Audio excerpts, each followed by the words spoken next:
Hello and welcome to another episode of ViTAC University. You've bought the best kit on the market. Now let's make sure that you know how to use it. Here we go. Let's go.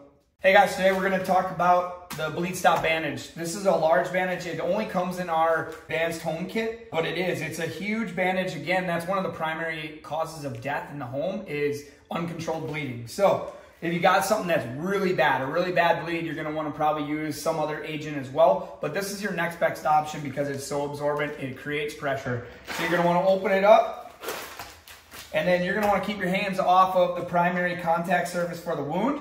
So you can open it up like this, and you're going to see what it looks like. It is just a couple rolls of gauze attached in here. You can use this to wrap around. So let's say it's his arm. I'm going to put this piece of gauze right there over that wound to help create pressure. And then I'm gonna just start wrapping.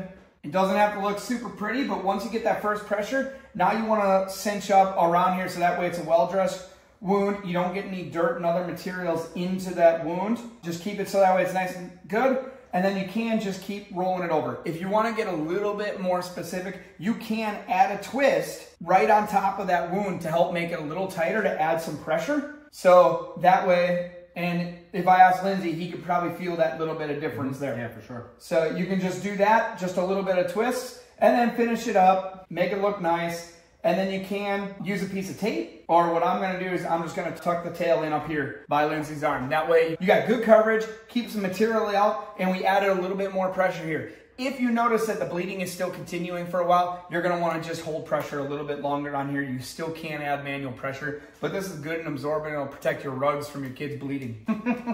Yeah, and you can even, as you're looking at the need for the extra compress, you can see as you may have blood that is trickling down your arm and seeing how good it's working, how good this compress was. If you need to add that little extra compression, you can. Perfect. That's it. All right.